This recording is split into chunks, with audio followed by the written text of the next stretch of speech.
The fire has burned low. The night is deep and listening. Somewhere a drum echoes faintly, not for ceremony this time, but for memory.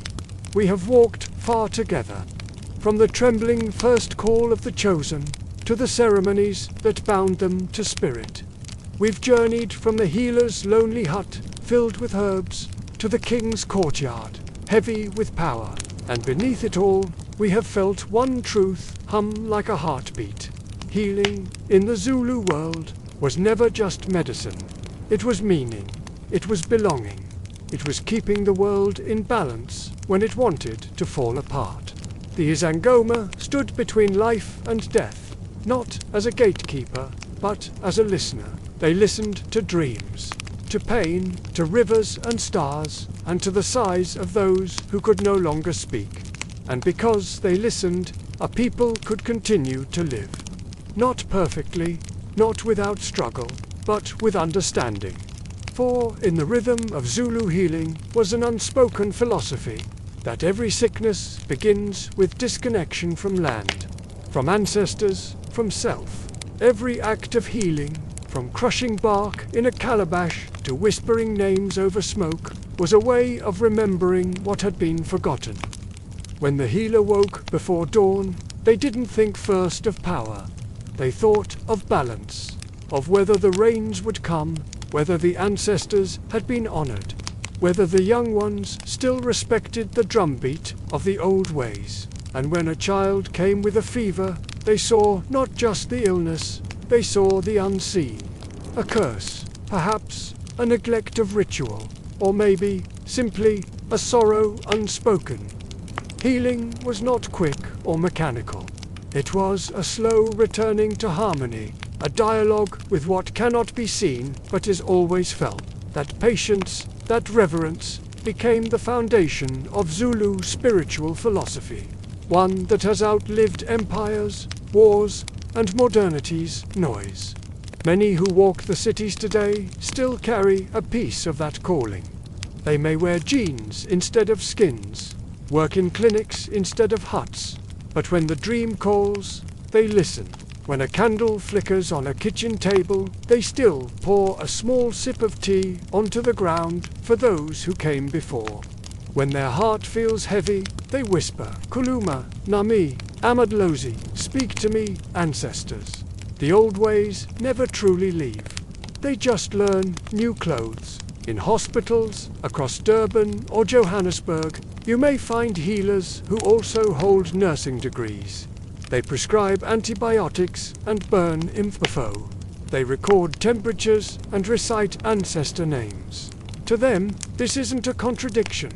It's a continuation, a bridge between two worlds, both searching for wholeness. In this way, Zulu healing remains a living faith. It bends, but it does not break. It remembers, even when the world forgets. Yet, with every survival comes a test. The danger now is not persecution, but performance. The healer turned influencer, the sacred herb turned into a trendy brand. The ancient drumbeat replaced by digital noise. But the true ones, the ones who still listen, they know the difference. They know that healing cannot be rushed, that wisdom cannot be sold in plastic jars, and that every potion, every chant, every dance carries a history soaked in sacrifice. Those who carry this knowledge forward do so quietly, in backyards, in rural clinics, in midnight dreams. They continue to remind the world that Africa's wisdom is not superstition. It is sophistication, encoded in story, ritual, and rhythm. It is a science wrapped in spirit, a medicine written in song. As we reach the end of our journey, imagine a healer standing before dawn again. A small fire burns at her feet. The smoke rises in thin lines, tracing invisible maps in the air. She whispers to her ancestors, not out of fear, but gratitude. She thanks them for keeping her feet on the path, for teaching her to see what eyes cannot. And that is what it meant, and still means, to walk the path of a Zulu healer, to hold the heart of the community, to bear its sorrow and its joy, to remind all who will listen that healing is not a gift. It is a duty, a sacred trust between human and spirit, between the living and the dead, between what is seen and what must always remain unseen. We close this circle, this story, this long exhale of history and spirit, not with an ending, but a returning to quiet, to rest, to balance. Because, even in this modern age, with all its noise and rushing light, the healer's message still whispers, "Be still. Listen, heal, thank you for walking this path with us." If these stories have moved you, please consider liking this video and subscribing to our channel.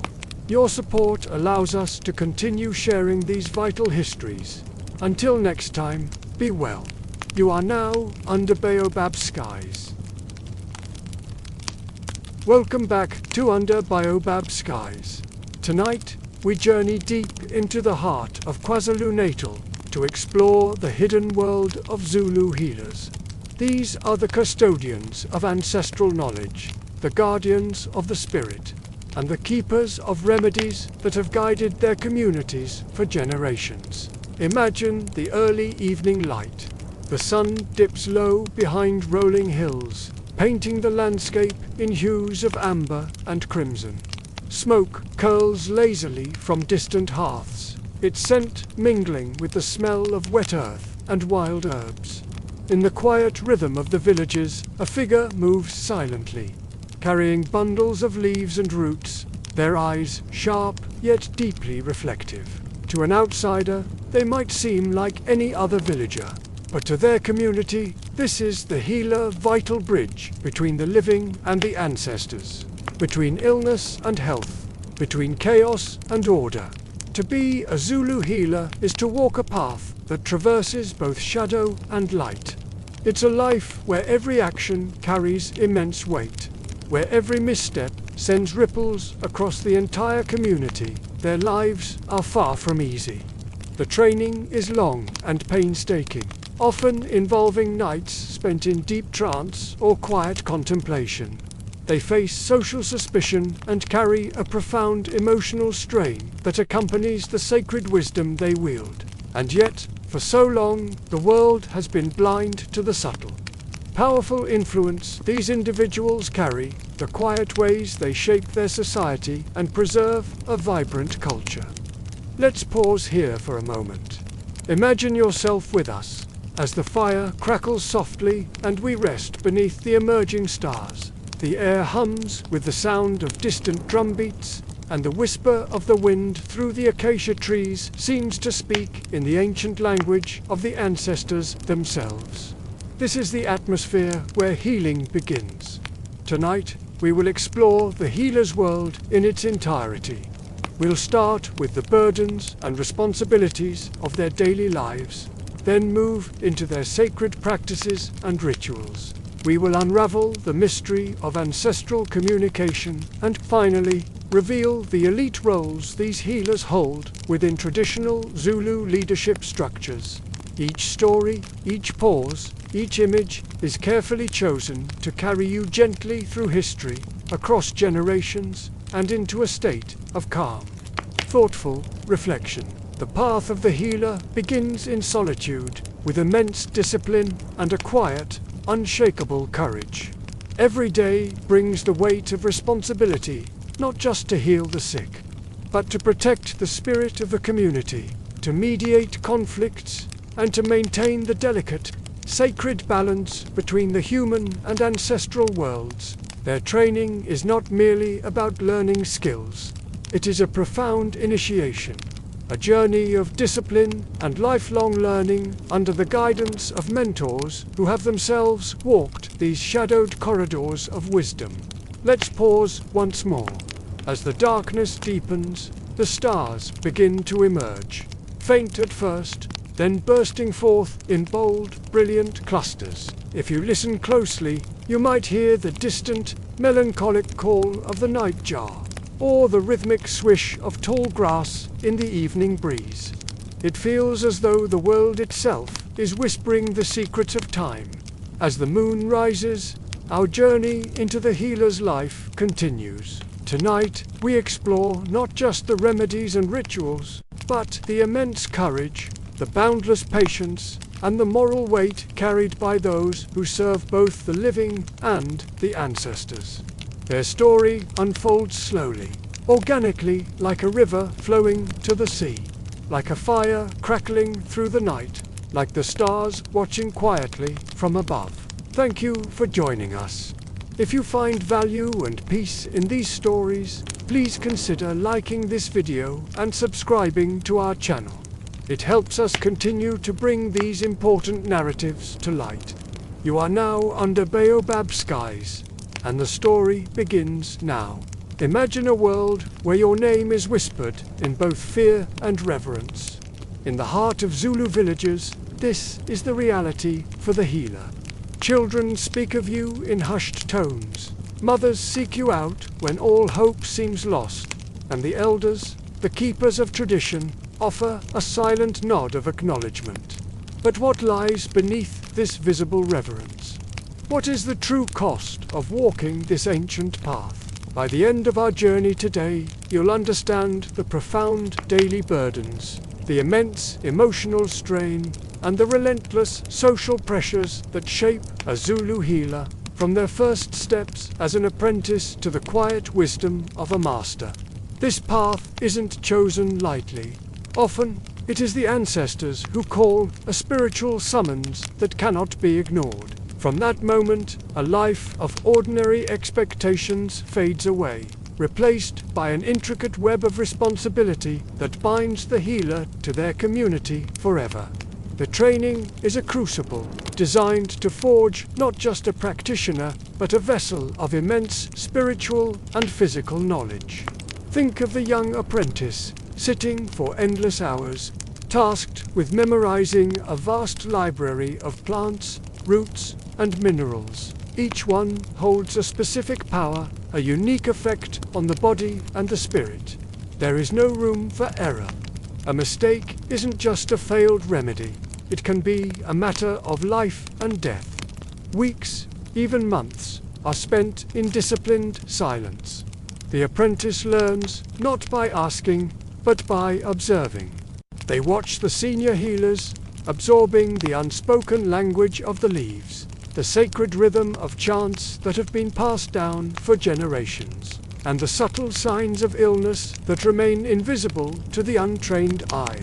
It's a holistic education where the mind must be sharpened to a razor's edge, the body must be conditioned to endure hardship, and the heart must remain unwavering in its commitment. The apprentice learns that healing is not just about herbs and potions. It's about listening to the soul of the patient and the whispers of the ancestors. Let's just pause here for a moment. Picture the scene. The sun has set, and the vibrant sounds of the day have softened into the gentle hush of the village at night. A distant fire flickers, casting long, dancing shadows. You can hear the quiet rustle of leaves as a soft breeze moves through the tall grass. It's in this profound quiet that the real learning happens, a deep communion with nature and the spiritual world. The apprentice isn't just learning a trade. They are being remade, their entire being reattuned to the subtle energies of the world around them. Yet, this sacred knowledge comes with a heavy shadow. Social suspicion.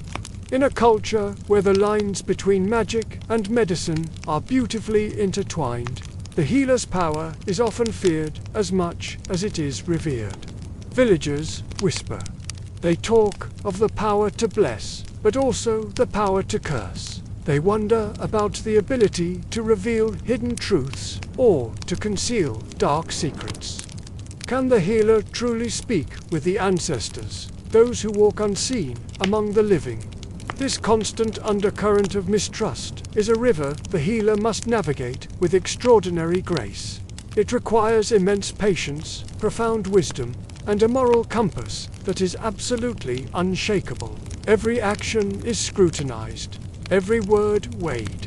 They must prove, day after day, that their power is used only for the good of the community.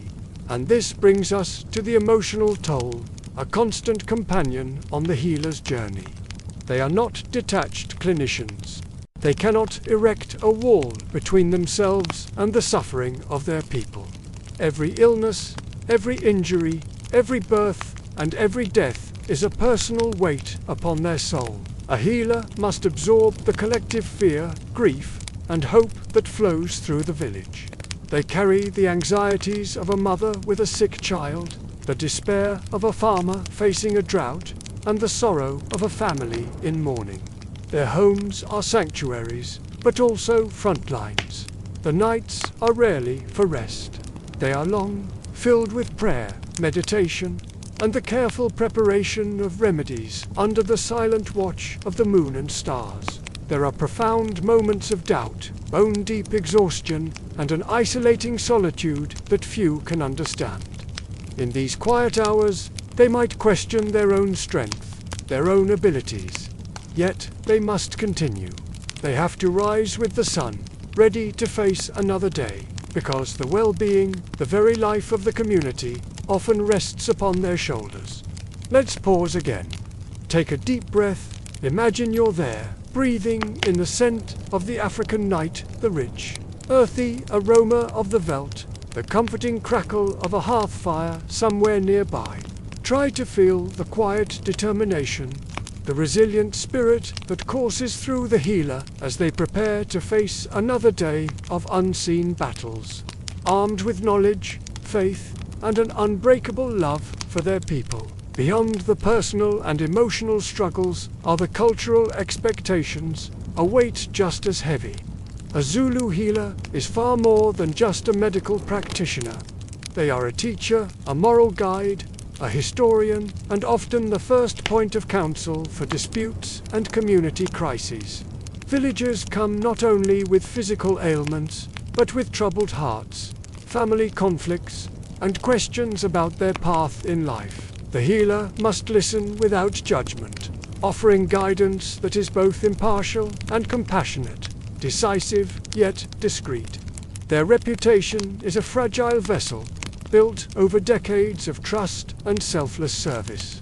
A single misstep, a single perceived failure or act of selfishness can shatter that trust, undoing years of dedicated work. They are the living embodiment of the community's values, a pillar holding up the social and spiritual fabric of their world. The journey begins not with a grand ceremony, but in silence, in observation, in the tireless, humble repetition of practice. From the moment the apprentice opens their eyes to this new world, every action, every decision, every word spoken or withheld is a deliberate step along a very narrow and demanding path toward mastery. The stakes are not merely professional, they are spiritual, they are communal, and they are deeply, intensely personal. It's a complete surrender of the self for the sake of the whole. It's a life dedicated to balancing the physical and spiritual, the seen and the unseen, the needs of the individual with the health of the community. So, let's take one final pause. Let the soft night wind carry these stories to you. Feel the immense weight of that responsibility, the quiet, unshakable courage, and the patient, profound endurance that truly defines the life of a Zulu healer. It is a life of sacrifice, but also one of incredible purpose and deep connection. As early evening spreads its gentle violet across the rolling hills of KwaZulu-Natal, a soft wind carries the scent of fresh grass and smoke from distant fires. Here, beneath the trees, the Izangoma and Inyanga walk a path few can truly comprehend. The village knows them as caretakers, as guides to the unseen. Yet the line between healer and witch is perilously thin. One word, one misstep, and whispers can swell into accusations. The healer lives under this constant, shadowy, quiet, heavy scrutiny that settles like dew upon their shoulders. Isolation is a silent companion, while children play in the village square and women return from tending fields. The healer is often alone, listening to voices that belong to no one else, Spirits speak in sighs, in sudden gusts of wind, in dreams that visit at the midnight hour. Some nights the voices are gentle, offering guidance. Other nights they roar, demanding attention, testing the strength of the healer's resolve. The healer's family may understand only a part of this world. Perhaps a small circle of trusted elders or mentors share the burden. But for the most part, each step along this path is walked in solitude. Let's pause here for a moment. Imagine the fire crackling softly as we rest beneath the stars, just listening to the whisper of leaves. The healer carries storms inside them. Every vision, every prophetic whisper weighs heavily. They feel the raw emotions of the sick and the grieving, the lingering anger of the unresolved, and the hunger of spirits whose voices have not yet been acknowledged. It is said that a healer's heart must be vast, able to contain immense sorrow without cracking, yet flexible enough to release it without harm. To misread a sign or mishear a whisper can endanger not only the healer but the very people they are sworn to protect. In some villages, this fear manifests as superstition. A sudden cough, a bad harvest, or the unexplained illness of a child may trigger a cautious gaze toward the healer, suspicion cloaked in reverence. This spiritual connection is more than just metaphorical. It's a physical experience. The body becomes a conduit for otherworldly energies. During ceremonies, limbs can tremble uncontrollably, and sweat glistens under the beads, and ochre smeared across the skin. Voices quiver, not from fear, but as they channel the ancient words of ancestors. Sleep is often fragmented. Dreams carry messages that refuse to let go, bringing tasks and warnings in the dead of night. Some healers describe their visions as relentless rivers flowing endlessly, never resting, and never fully their own. For many, this intensity is unsustainable. Some collapse under the weight, their spirits overwhelmed, forcing them to seek guidance and ritual cleansing from elder healers who have endured decades of similar trials. But even this guidance doesn't erase the weight.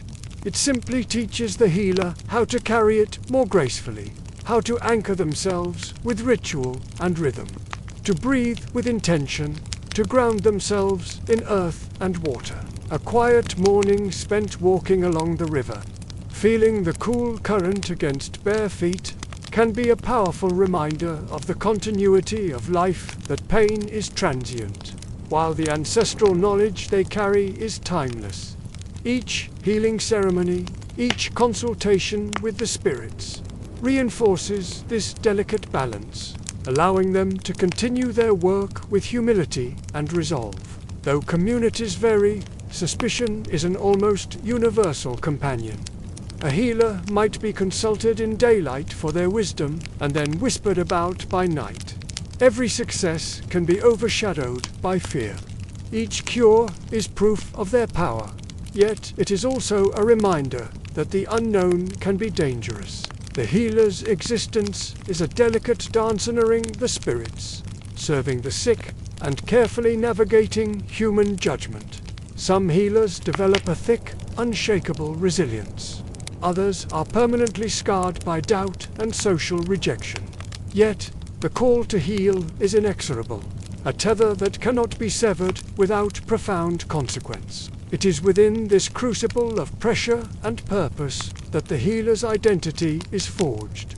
They must constantly reconcile the internal world of visions, emotions, and ancestral voices with the external world of neighbors' whispers, the inquisitive gaze of children, and the cautious respect of village elders. This reconciliation is never simple.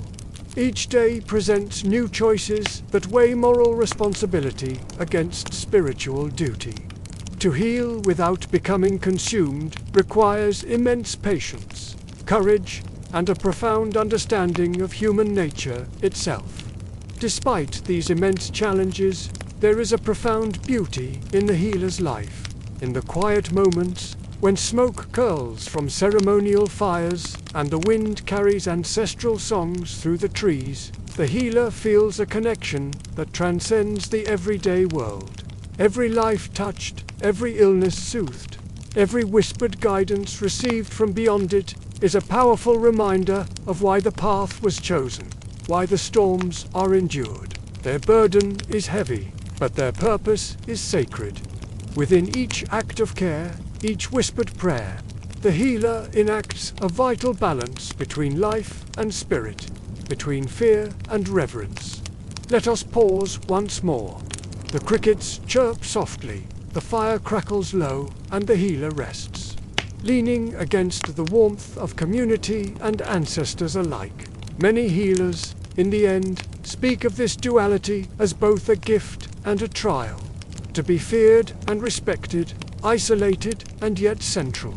Burdened and yet empowered, these contradictions define the emotional landscape of their existence. And it is in navigating this complex landscape with grace, courage, and unwavering devotion that the healer finds the true rhythm of their life, rhythm attuned to both earth and sky, to human suffering and to timeless ancestral wisdom. They say the journey of 1,000 miles begins with a single step. But what they don't tell you is the weight of the path itself, how it presses down on your soul with every mile. My journey wasn't measured in miles, but in rituals, in chants, in the faces of those I walked alongside. And the weight was something else entirely. It was the weight of longing. I remember watching other young women my age, their lives unfolding in a way I could only dream of. They were falling in love, getting married, starting families. They were building homes, creating a sense of belonging in the community, weaving the simple, beautiful tapestry of a normal life. And me, I was in the bush, learning the names of plants that could mend a broken bone or soothe a fevered mind. I'd lie awake at night, the smoke from the sacred fires curling into the darkness, and I'd ache with a longing so deep it felt like a physical pain. I wanted that life. I wanted the laughter of children calling me mother. I wanted the steady, comforting presence of a husband. I wanted to belong, not to the spirits, but to someone, to a family of my own making. This pull, this constant tug-of-war between my human heart and the call of my ancestors became the central struggle of my existence. It was a silent battle waged within me every single day. My heart yearned for simplicity, for love, for normalcy. But my spirit, bound by a duty that stretched back through generations, demanded sacrifice. It was a lonely path, and one that often felt impossibly cruel. The training was grueling, pushing our bodies and minds to their absolute limits. But the physical exhaustion was nothing compared to the emotional toll. We were a family, us trainees. We shared our food, our fears, our hopes. We held each other up when the weight became too much to bear. And then, sometimes, one of us would fall. I remember Nandi. Her laughter was like a melody, bright and infectious. But the training was too much. The spiritual demands fractured something inside her. We watched as the light in her eyes dimmed, as she retreated into a place none of us could reach. We call it a spiritual sickness, when the soul can no longer bear the burden of the calling. Losing her wasn't like losing a friend. It was like losing a limb. A piece of our collective soul was torn away, a stark and brutal reminder of the dangers of this path. It wasn't always the spiritual sickness, either. Sometimes it was the training itself. A misstep during a difficult ritual, an encounter with a powerful force we weren't ready for. Each loss was a fresh wound, a ghost that would walk with us forever. I can still feel the tremble that ran through my body during my first night ritual.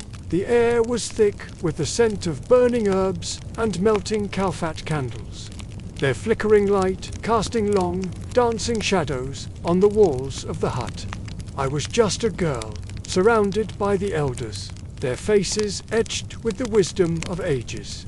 Their chanting was a low, resonant hum that vibrated through the very ground, through my bones, seeming to pull the soul right out of my body. I was terrified. It felt like I was standing on the edge of a great cliff, with the known world behind me and an infinite, unknowable void in front of me. Every instinct screamed at me to run, to go back to the life I understood. But I didn't run. I stayed.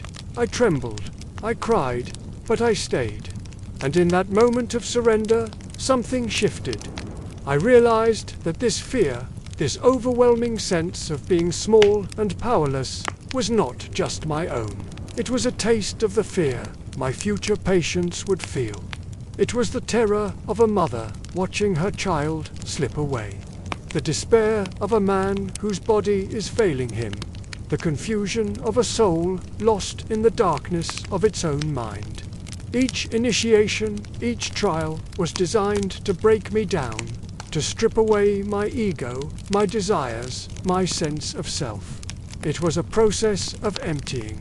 I had to be emptied of me so that I could be filled with something greater, true, profound empathy, born not of theory, but of shared experience. The ancestors weren't just teaching me chants and remedies. They were teaching me how to feel. They were showing me that to heal others, you must first understand the landscape of their pain. And to understand it, you have to walk through it yourself. I learned that my own suffering wasn't a punishment. It was the price. It was the currency I had to pay to be able to truly see another's pain, to sit with them in their darkness without flinching, and to hold a light for them until they could find their own way out. The longing for a normal life never truly went away, but it began to transform. It was no longer a source of conflict, but a source of connection. When a young woman came to me, her heart broken, I could see my own younger self in her eyes. I knew the ache she felt. When a family grieved, I grieved with them, because I knew the sharp, hollow pain of loss. My internal struggle, the fight between the woman I wanted to be and the healer I had to become, was the very thing that forged me. It carved out spaces within me, hollows that could then be filled with the pain of others. It taught me that healing isn't about having all the answers or possessing some magical power. It's about presence. It's about being able to hold the suffering of another without being consumed by it. It's about being a vessel, a bridge between the world of the seen and the unseen, between sickness and wellness. The journey was heavy. Yes, it was paved with loss and sacrifice. But with every step, with every tear, with every moment I thought I would break, I was being rebuilt. I was becoming the person my ancestors knew I could be. The empathy I gained wasn't a gentle, comforting thing. It was fierce. It was a fire, ignited by my own pain and fueled by a duty to serve. It was the heart of the healer, and it was a heart that had been broken and remade 1,000 times over in the sacred fires of initiation. The price of healing was my own heart, and it was a price I learned to pay, willingly. This understanding didn't come in a flash of lightning. It was a slow dawn, breaking over many years. It was in the quiet moments between rituals, watching the stars, and feeling the presence of those who came before me. It was in the grateful eyes of the first person I ever truly helped.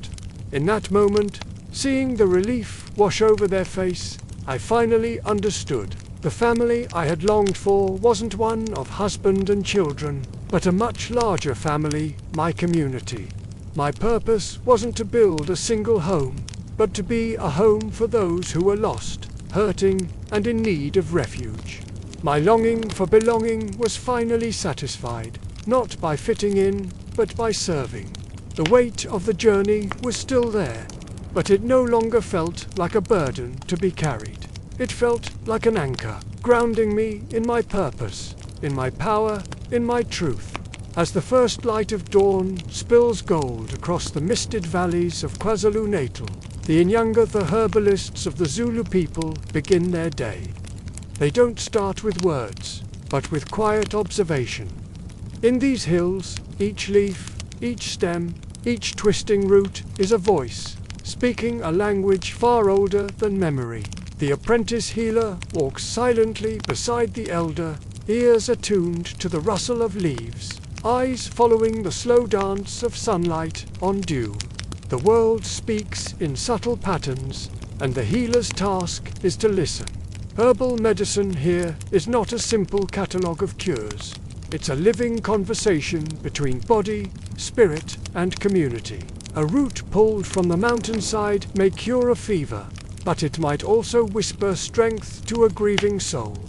A leaf harvested at the turning of the moon may restore vigor to one weakened by loss. The apprentice learns that a plant is more than medicine. It is a messenger, a teacher, and a guardian. Each one has its own rhythm, its own voice, and its own sacred place within the great tapestry of life. The long walks into the mountains are as much spiritual journeys as they are lessons in botany. An elder might pause, close their eyes, and whisper into the wind before touching a leaf. The apprentice mimics these actions, learning to honor the plant, the ancestors, and the very earth from which it comes. Patience is essential, because rushing breaks the delicate balance. Force is forbidden, because disrespect can turn a healing into harm. The apprentice learns that to take from the world is also to listen, to give thanks, and to carry the plant story back to the village. Let's pause here for a moment. Imagine the breeze carrying a hint of wild sage and mint, the distant hills echoing with the song of birds waking. In this quiet, you begin to sense that for the Inyanga, healing isn't just a profession, it's a way of being. The Inyanga's knowledge is codified in experience, not ink. Leaves are identified by scent, shape, and texture. Roots are known by their weight, their aroma, and the very soil that nurtured them. Apprentices memorize the intricate interactions of plant and person, which combinations strengthen, which soothe, which might reveal a hidden illness in the body or the spirit. A poultice isn't just a mixture. It's a ritual, a story, a conversation between the patient, the healer, and the plant. Every single action, from crushing leaves in a mortar to brewing a decoction over a fire, is deliberate, precise, and laden with meaning.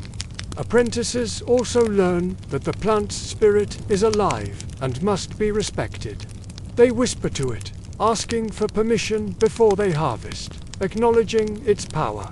The act is humble, born from the understanding that all life is sacred. A single root may contain the ancient essence of the mountain. A leaf may hold the song of the river. With each careful harvest, the apprentice internalizes a profound lesson in reverence and responsibility. Healing is a dialogue, not an act of domination.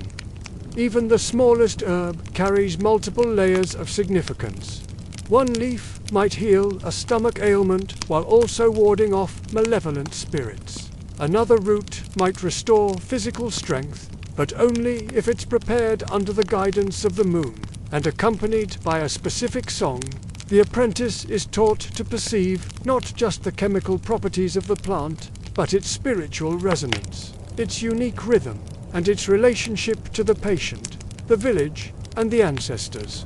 Let's pause once more. Listen.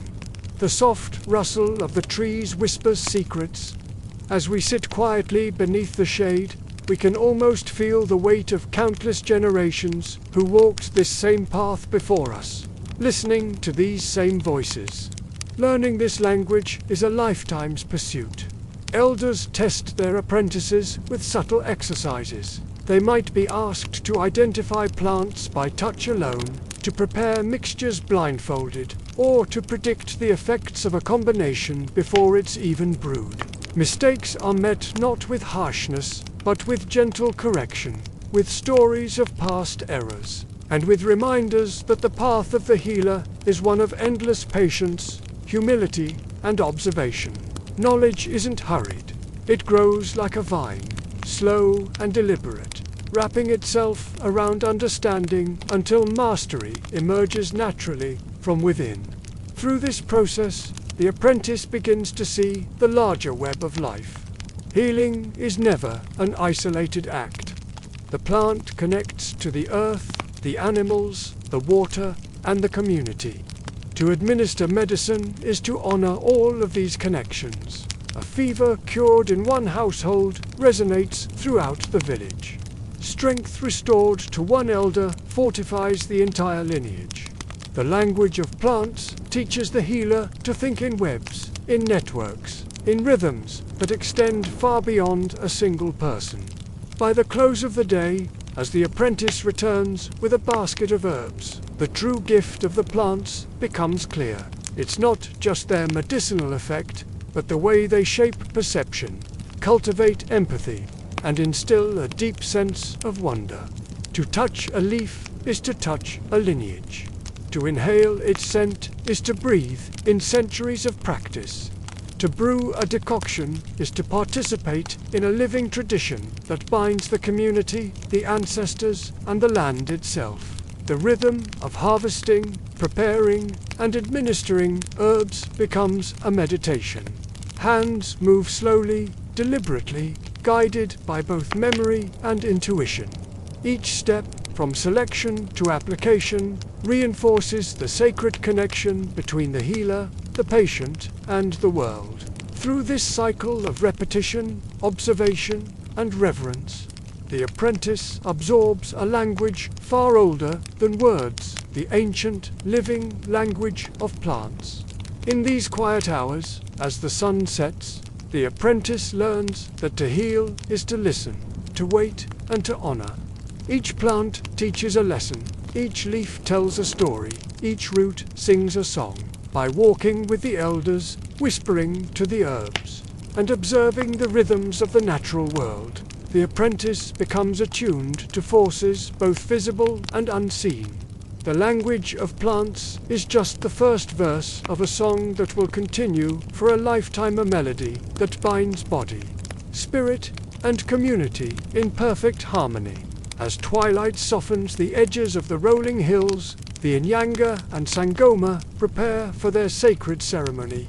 Imagine the earth cooling beneath their feet, the air filled with the rich scent of herbs, smoke, and the faint, sweet aroma of brewing sorghum beer. This isn't just a ritual. It's a profound dialogue with the ancestors, a conversation carried in the rhythm of the drum, the toss of bones, and the cadence of the human voice. Every movement is deliberate, every sound is meaningful, and every pause is pregnant with intent. The bones, or amathembo, as they are known, are the heart of the divination. These are not just any objects. Each one is carved, polished, and imbued with spiritual power. When they fall upon the goatskin mat, they form patterns that speak of fortune or misfortune, of illness or blessing. The healer interprets these shapes like letters in a sacred alphabet, connecting the patterns to the lives of those who have come seeking guidance. Each toss is a question posed to the ancestors, and each alignment is a response shaped by centuries of tradition. The apprentices watch with rapt attention, learning to see the subtle signs, the tilt of a single bone, the empty space beside it, the way the shadows fall across the mat. And then there is the drumming. It is the very heartbeat of the divination. The low, resonant thrum of the drum calls the spirits to gather, bridging the gap between the world of the living and the realm of those who dwell beyond the veil. Songs accompany this rhythm, their words layered with deep meaning, guiding everyone present into a state of trance-like focus. The patient, seated before the healer, breathes in time with the cadence, opening their mind and body to receive insight. In this space, music and rhythm become the threads that connect human consciousness to the vast and ancient tapestry of ancestral wisdom. Let us pause here for a moment. Picture it, the fire crackles softly, casting flickering shadows on the walls of the circular hut. Outside, the night hums with the song of cicadas and the gentle rustle of distant acacia leaves. Within this sacred space, the bones lie still for a heartbeat, ready to speak their truths. Ceremonial dance is another vital element, complementing the reading of the bones. The healer moves with a practiced precision, their gestures echoing the patterns of the cosmos itself. Each motion is designed to align with spiritual energies, and each chant serves as a channel to the ancestral realm. The apprentice observes closely, learning the inseparable link between movement and intention. A raised hand, a lowered shoulder, a step to the side gesture conveys respect, focus, and a deep connection. The entire ritual is a language woven from sound, motion, and breath, a way of communicating with forces that are unseen but deeply felt. The patient's role in this process is active, even if they are often silent. Through confession, storytelling, and attentive listening, they reveal the threads of their life that intersect with these spiritual forces. The healer guides without forcing, probing gently, listening with great care, and allowing the bones to confirm or illuminate the hidden truths. Smoke from smoldering herbs curls through the air, wrapping around the figures in an invisible lattice of meaning, cleansing, protecting, and energizing all who are present. The ceremonial beer and the songs are not mere indulgences. They are sacred instruments that harmonize the human and spirit worlds. Apprentices are trained to read the most subtle reactions, the twitch of a finger, a quickening of breath, the slight nod of acknowledgement from the patient. These small signs, combined with the story told by the bones, the rhythm of the drum, and the sacred energy of the ritual space, all inform the healer's decisions. This teaches them that divination is as much about empathy and keen observation as it is about the physical tools of the trade. Every ceremony reinforces the profound understanding that healing extends beyond the body and mind, reaching into the invisible threads that connect people, their ancestors, and the entire community. Let's pause once more. The night deepens, and the shadows stretch longer across the circular hut. Outside, the river murmurs softly, as if echoing the rhythm of the drums within. In this sacred stillness, the apprentice feels the weight of responsibility, the magnitude of the trust placed in those who carry the knowledge of the unseen world. Divination also teaches a powerful lesson in humility. No reading is absolute, and no interpretation is set in stone. The healer always acknowledges a degree of uncertainty, consulting not just the bones, but also the ancestors, the patient, and the community. Guidance is offered, not decreed. Mistakes are rare, but when they happen, they are met with honesty, reflection, and a corrective ritual. Through these careful practices, the apprentice learns the essential qualities of patience, integrity, and reverence, qualities vital for any healer who is entrusted with matters of life, death, and spirit. The ritual extends far beyond divination. Water, fire, and earth each play a crucial role in balancing energies. The healer might pour water over hands to purify, sprinkle soil to ground, or light a controlled flame to symbolize protection. Herbs are burned or brewed, their potent aromas carrying intention into the air. Every single act is deliberate, and every element is rich with meaning. Through this, the apprentice internalizes that true healing is holistic, incorporating the spiritual, emotional, and physical dimensions of the human experience into one seamless whole. By the time the ritual concludes, the patient, the healer, and the apprentice all share a moment of quiet reflection. The bones have spoken their truth, the drum has sung its ancient song, and the community has witnessed a sacred exchange. Energy has flowed, balance has been restored, and the apprentice has absorbed yet another verse of the living song that guides Zulu healing. This circle of divination and ritual is not a performance for spectacle. It is a continuous thread that links the past, the present, and the future.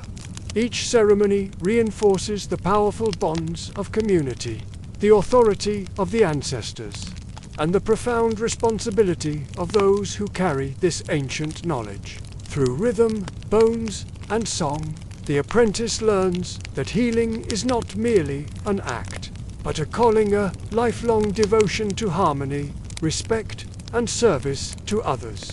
The silent wisdom of the ancestors speaks through every motion, every gesture, every word, and every pause. And as the final drumbeat fades into the quiet of the night, the apprentice carries within them the deep understanding that this ritual is both a shield and a mirror. It protects, it instructs, and it reflects the sacred interconnectedness of all life. As dawn brushes the horizon with muted gold, the riverbank begins to glow, shrouded in a soft, swirling mist. After nights of intense divination, song, and trance, the healer's journey turns inward.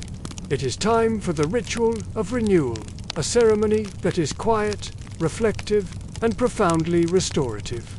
Here, water becomes the central element, not just as a physical substance, but as a living spirit. It is a carrier, a cleanser, a force that can wash away strain, misfortune, and the imbalances that accumulate from healing others.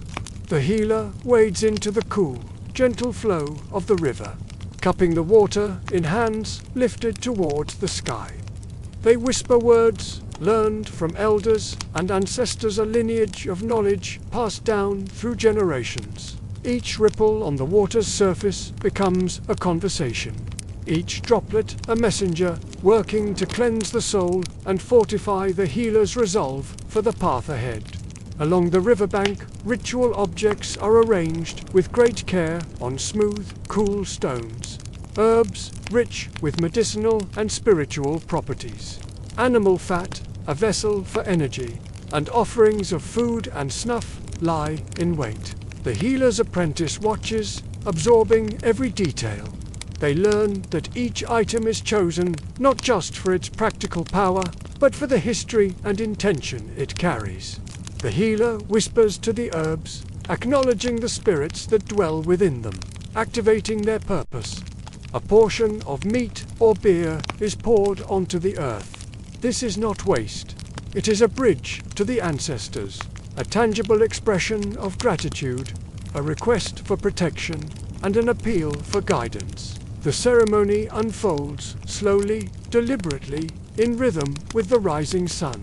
Smoke from a small, sacred fire of medicinal herbs rises, curling into the dawn sky like a prayer. The healer moves among the offerings, touching, inhaling, and blessing each with soft words. This is a language older than writing, a conversation conducted in rhythm, scent, and gesture. The apprentice learns a vital lesson. The act of renewal is as much about observing, absorbing, and internalizing wisdom as it is about the visible ritual itself. Let us pause here for a moment. Listen. The river murmurs softly, its gentle sounds echoing the distant crackle of the fire and the quiet rustle of acacia leaves in the morning breeze. In this profound stillness, the apprentice senses the immense weight of knowledge. They are beginning to carry the responsibility of those who heal, and the sacred duty to maintain balance not only within individuals but within the entire community. This is a moment of deep understanding, where the apprentice feels the gravity and the honor of their chosen path. Through the water, the healer cleanses the body, mind, and spirit. The river mud itself can become a form of protective armor, applied to the skin as a shield against negative energies. Ashes from the sacred herbs are used to trace sigils upon the body, ancient symbols of power and intention. Each motion is deliberate, communicating respect for the unseen forces that govern the world. The process is meditative, demanding full presence, unwavering awareness, and deep humility. This is a time to listen to the river, to the wind, to the rustle of the reeds, and most importantly, to the quiet, guiding whispers of the ancestors. Next, the offerings are formally made to the earth. Meat, snuff, and grains are poured carefully into small depressions dug into the riverbank. Each offering is a potent symbol of gratitude and renewal. This act grounds the ceremony, physically and spiritually connecting the participants to the land that sustains them and to the long line of ancestors who have walked these same hills and riverbanks for centuries. Through this simple yet profound act, the healer reaffirms the essential bond between human life, the forces of nature, and the spiritual world, a foundational triad in Zulu cosmology. It is a reminder that we are part of a much larger, interconnected web of existence. Now, movement and song rejoin the ritual, weaving a new layer of energy into the morning air. Gentle, rhythmic drumming punctuates steps taken around the riverbank. Soft chants, carrying words of protection and harmony, fill the space. The healer and apprentice move in unison, their gestures honoring both the spirits of the water and the wider community they serve. Their breath is synchronized with their motion, creating a meditative flow that renews energy and strengthens focus. It is a dance of reverence, a physical prayer that aligns their inner worlds with the world around them. Let's pause once more. The morning sun has grown warmer, beginning to burn away the last of the mist. A flock of birds stirs overhead, their calls echoing across the water. The river carries their reflections, which ripple across the surface like fleeting memories of all those who have come to this very spot to undergo this same renewal. In this moment, the apprentice absorbs another crucial lesson. Healing is cyclical. After service comes restoration. After periods of great strain comes time for reflection. And after sorrow, there must be the quiet, steady patience of recovery. The healer cannot pour from an empty vessel. The ceremony draws to its conclusion with silent meditation. The offerings are respectfully left for the earth, and the fire is gently extinguished, its smoke now fully integrated into the morning sky. With eyes closed, both healer and apprentice reflect inwardly, integrating the powerful experience they have just shared. Each ritual reinforces the core virtues of their craft: humility, patience, and a deep, abiding reverence for the invisible threads that connect all of life. They are reminded that healing is not a single, dramatic act. It is an ongoing devotion, a lifelong practice, and a sacred commitment to serve both the seen and the unseen communities. This ceremony of renewal is essential. It ensures that the healer's knowledge, energy, and spirit are fully replenished. It guards against burnout, moral strain, and the immense emotional weight that comes with their work. Through water, song, smoke, and sacred offerings, the healer emerges renewed, revitalized, and ready to serve again. And with each ceremony, the apprentice deepens their understanding of this sacred, ancient craft. Finally, the river itself carries away the last physical remnants of the ritual. The smoke has dissipated into the vastness of the morning air. The water flows onward toward distant horizons, and the herbs will eventually return to the earth from which they came. The ceremony concludes not with a loud fanfare, but with a quiet, profound reverence that leaves a palpable sense of harmony. This peace permeates not only the participants, but the entire landscape around them. In these final, tranquil moments, the apprentice witnesses the full, beautiful circle of Zulu healing, the intricate interweaving of duty, compassion, knowledge, and renewal. And so, the ceremony of renewal closes this chapter of learning. It has readied both the seasoned healer and the hopeful apprentice to continue their sacred service with patience, clarity, and a deep, unwavering respect for the delicate balance of life. As night drapes the village in its soft, dark embrace, a different kind of conversation begins. Inside a traditional reed hut, the healer lies on a woven mat. Her eyes are closed, but her lips move in a silent dialogue with the unseen world. The air is thick, almost heavy, with the sacred scent of burning herbs, a mix of mfefo and other plants that cleanse the space and invite the spirits. The gentle, unsteady flicker of a single lamplight casts long, dancing shadows on the mud walls, making the small space feel both intimate and infinite. This is where the real work begins. Dreams, for the Zulu healer, are not random firings of the subconscious. They are letters delivered directly from the ancestors. They arrive in a language of symbols, animals that carry specific traits, rivers that twist and turn like the threads of fate itself, fire that flickers in distinct, meaningful patterns, and voices that hum just beneath the surface of conscious thought. Each dream is a vessel, carrying messages not just for the healer, but for the entire community. These messages are encrypted, coded in a spiritual language that only an experienced diviner, someone deeply attuned to the ancestral realm, can hope to decipher. Nearby, an apprentice watches, absorbing every detail, learning the fundamental truth of this practice. No dream is ever accidental. A river rushing violently through a night vision might signal both imminent peril and a hidden opportunity for growth. The sudden appearance of a leopard could be a call for vigilance and courage, or it could represent a hidden enemy lurking in the shadows.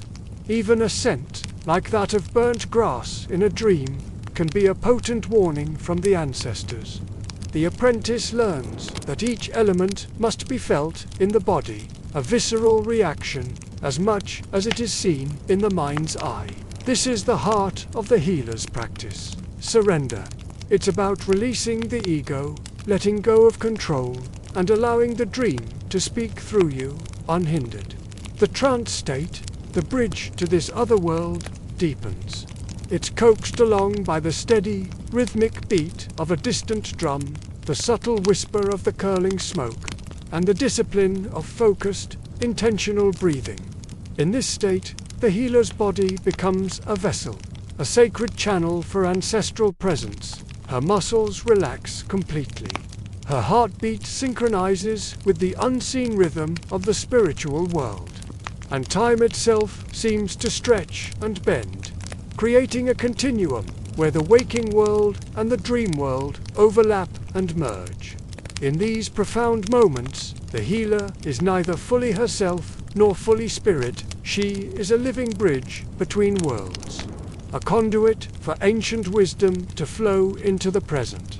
Let's just pause here for a moment. Imagine it. The fire crackles softly in the distance, a comforting earthly sound. We are resting beneath a vast blanket of stars, clearer and brighter than you can imagine in a city. The village around us breathes quietly, a collective sigh of a community at rest. Even the nearby river seems to hum a low, resonant tune, as if in recognition of the unseen visitors, the ancestors who traverse its spiritual course. The apprentice, sitting in the quiet dark, feels the immense gravity of the trust placed in this process. A dream isn't just a story you tell in the morning. It is a direct message, often a warning, and always a gift. It must be handled with the utmost care, respect, and responsibility. The ancestors enter subtly at first. It's not a dramatic possession, but a gentle merging.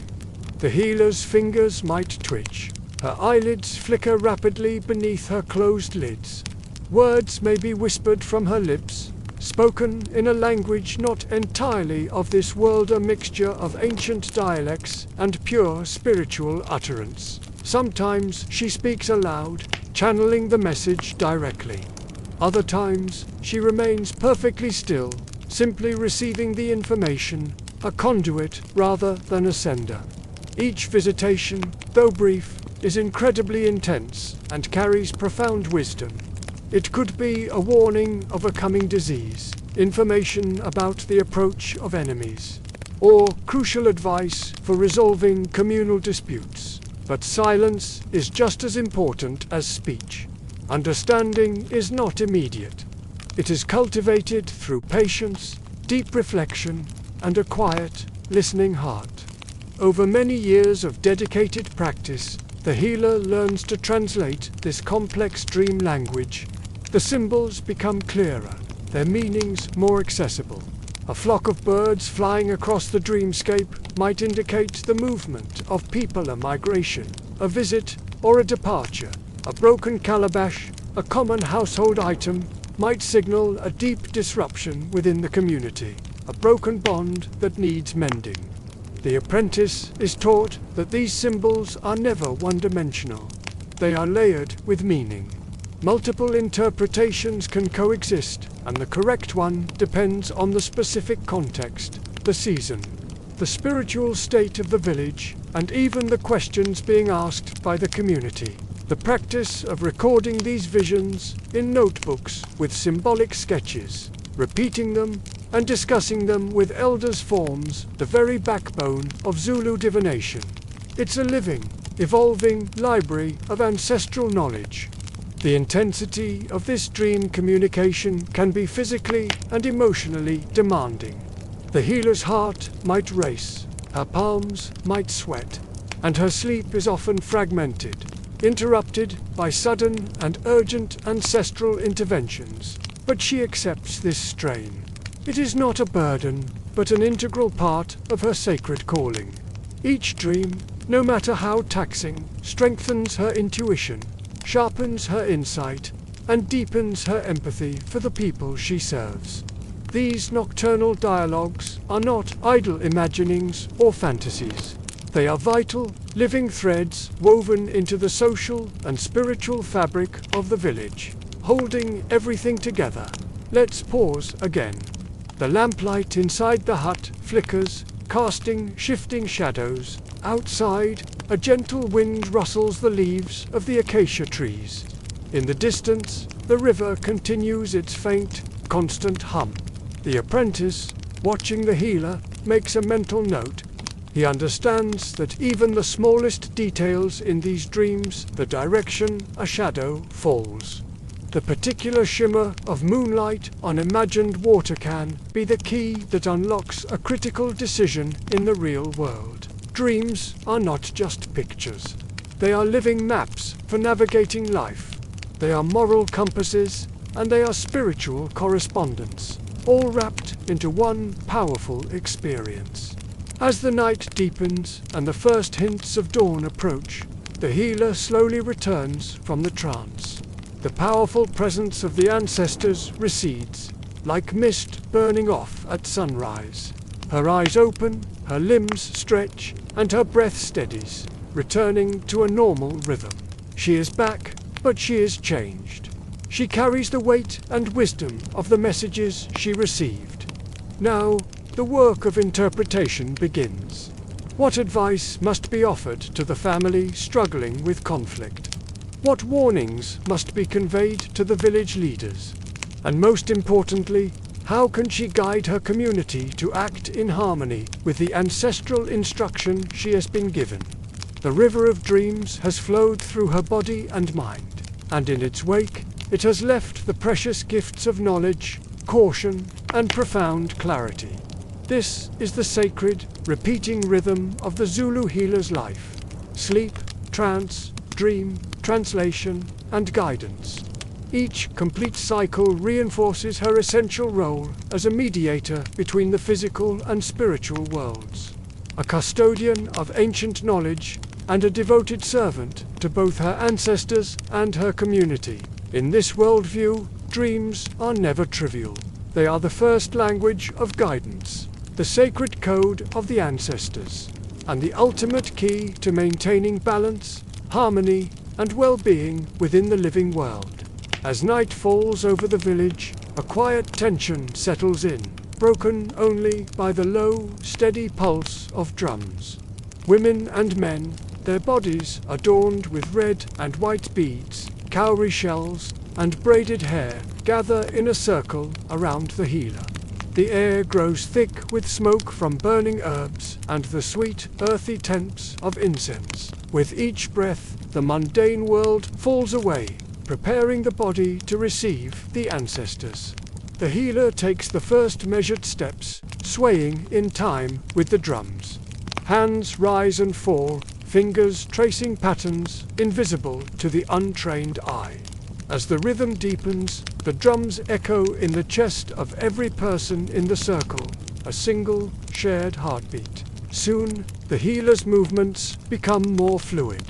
More possessed a physical manifestation of unseen voices whispering through the room. Around the circle, assistants, apprentices, and family members stand guard, their eyes vigilant. A healer in a trance is powerful but also vulnerable. The spiritual weight is immense. Any misstep, any interruption could shatter the connection or, worse, cause a dangerous spiritual imbalance. The circle is a living boundary, carefully protecting the sacred space from the outside world. Let's pause here for a moment. The fire crackles softly, smoke drifts lazily toward the thatched roof, and the night hums with anticipation. Beyond the village, the river murmurs, as if it recognizes the invisible lines being traced within the hut. Every breath, every movement, is part of a larger rhythm, one that binds the healer, the community, and the ancestors together. This trance is far from a mere performance. The healer feels the pulse of the ancestors through the soles of the feet, the palms of the hands, and up the spine. The heart rate accelerates, sweat beads on the forehead, yet every motion remains controlled and precise. It's a delicate balance between surrender and mastery. The healer must allow the spirit to flow through them, but also guide it safely, ensuring the connection remains pure and strong. Songs begin to rise, accompanying the movement. Voices lift and fall in a colander response pattern, sometimes joining in a unified hum, sometimes falling into a profound silence. Every note is laden with intent, to honor, to summon, and to protect. The healer listens deeply to the drum, to the song, and to the subtle messages that ripple through both body and spirit. These sounds are not entertainment. They are the very conduits of communication, keys that unlock ancestral wisdom. The trance can last for hours, though time itself seems to suspend. The healer might speak in tongues, chant cryptic phrases, or move in patterns that seem otherworldly. Apprentices watch intently, noting every gesture, every inflection, every pause. They are learning that the smallest detail can carry profound meaning. The angle of a hand, the direction of a gaze, the cadence of a chant. These subtleties are just as vital as the loud, obvious expressions of the spirit. Smoke curls and drifts like water, carrying prayers upward. The assistants might sprinkle water on the ground, wave bundles of herbs, or chant in unison to amplify the connection. The energy in the circle builds and ebbs like a wave, rising, cresting, and then receding with a gentle, deliberate rhythm. Participants might weep, tremble, or fall, completely silent. All are signs that the communication has been received and is being deeply respected. Let's pause again. The fire has settled into glowing embers, and shadows dance slowly on the walls. The entire village seems to hold its collective breath. Trance is a form of translation. It allows the unseen world to speak in a language that is felt rather than heard, experienced rather than explained. In these powerful moments, the healer becomes the village's interpreter, channeling guidance that will later be shared, applied, and embodied in the fabric of everyday life. The return from the trance is gradual and careful. The healer's movements slow, the breaths deepen, and the spirit is allowed to recede.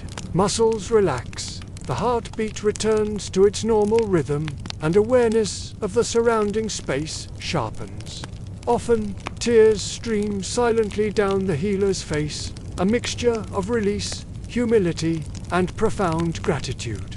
Apprentices move forward to assist, offering water or a steadying hand, acknowledging the immense weight of what has just transpired. Finally, the healer sits upright, eyes bright and fully aware, and reflects silently on the experience.